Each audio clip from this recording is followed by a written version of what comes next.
पांडवों का महाप्रयाण। जब महाराज परीक्षित ने देखा कि निरपेक्ष होकर हमारे पूज्य जन प्राण त्यागने के लिए हिमालय को चले गए, ब्रह्म ऋषियों के चरणों की आराधना करके पूरी पृथ्वी का शासन महाराज परीक्षित करने लगे।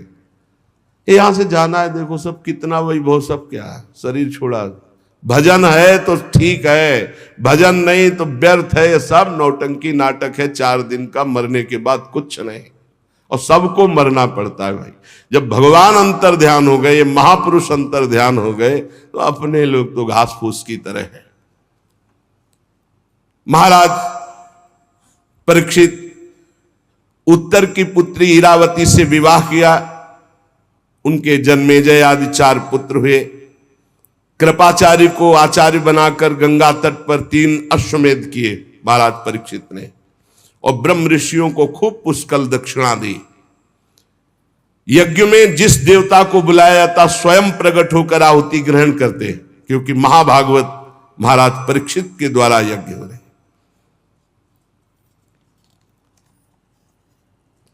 शौनक जी ने पूछा कि हमने सुना है दिग्विजय करते समय कलयुग मिला था महाराज परीक्षित को, तो इसको मार क्यों नहीं डाला, छोड़ क्यों दिया? ये राजा का वेश धारण करने पर भी कलयुग है तो अधर्मी। जो गाय को लात से मार रहा था, ये हमने सुना है प्रसंग, शौनक जी कह रहे।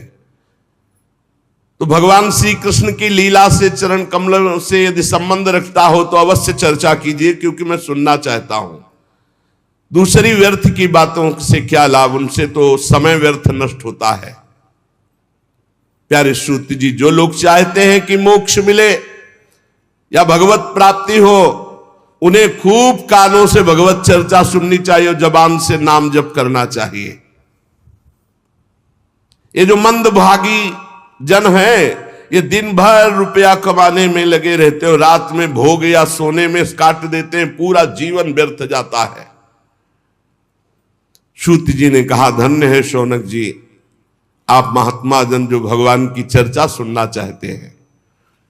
जिस समय राजा परीक्षित कुरजांगल देश में सम्राट के रूप में निवास कर रहे थे, उसी समय उनको सूचना मिली कि मेरी सेना द्वारा सुरक्षित साम्राज्य में कलयुग का प्रवेश हो गया है। बड़े दुखी हुए कि ये तो बड़ा अधर्मी है, ये जहां जहां प्रवेश करेगा धर्म फैलता चला जाएगा। परीक्षित जी ने धनुष हाथ में लिया, श्याम वर्ण के घोड़ों से जुते हुए सिंह की ध्वजा वाले सुसज्जित रथ पर सवार होकर दिग्विजय करने के लिए बाहर निकले। उसके साथ बड़ी सेना भी थी। वो केतुमाल उत्तर कुरु किम पुरुषादि से होते हुए जहां जहां गए, भगवान श्री कृष्ण की महिमा, पांडवों की महिमा सुनने को मिली, और उन्हें कलयुग नहीं दिखाई दिया। अभी परीक्षित जी को जो उनके प्राण प्रिय भगवान श्री कृष्ण का चरित्र सुना देते या पांडवों की महिमा सुना देते, तो उस राज्य को सुरक्षित कर देते, कोई कर भेंट नहीं लेते। और जो भगवान का विरोधी राजा होता, उसको भुजदंडों के द्वारा मर्दन करके, कर लेकर के ब्रह्म ऋषियों की सेवा करते। महाराज आगे देखा कि एक बैल और एक गाय कुछ बात कर रहे हैं। वो साक्षात बैल के रूप में धर्म थे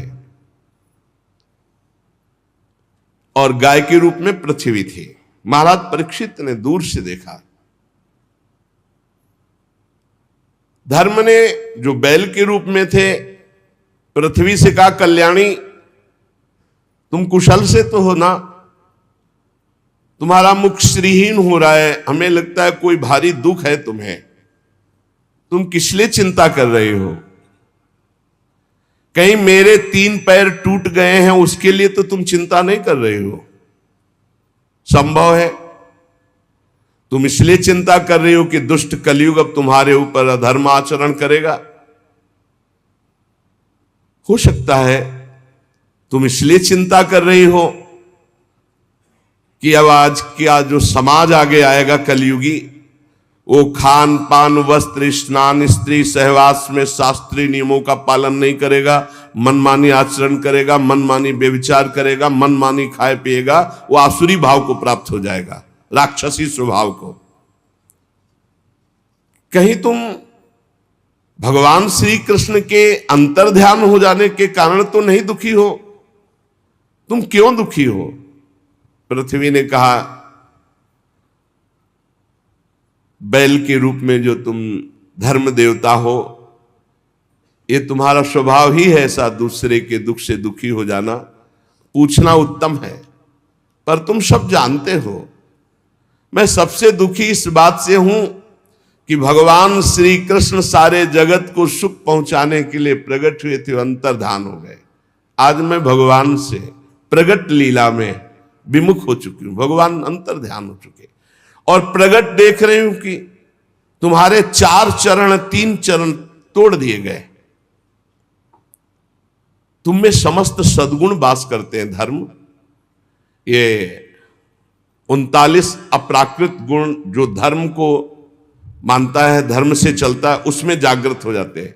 सत्य, पवित्रता, दया, क्षमा, त्याग, संतोष, सरलता, सम, दम, तपस्या, समता, तितिक्षा, उपरति, शास्त्र विचार, ज्ञान, वैराग्य, ऐश्वर्य, वीरता, तेज, बल, स्मृति, स्वतंत्रता, कौशल, कांति, धैर्य, कोमलता, निर्भीकता, विनय, शील, साहस, उत्साह, बल, सौभाग्य, गंभीरता, स्थिरता, आस्तिकता, कीर्ति, गौरव, निरहंकारता, ये 39 अप्राकृत गुण जिसके हृदय में धर्म वास करता है, उसके हृदय में जागृत हो जाते हैं।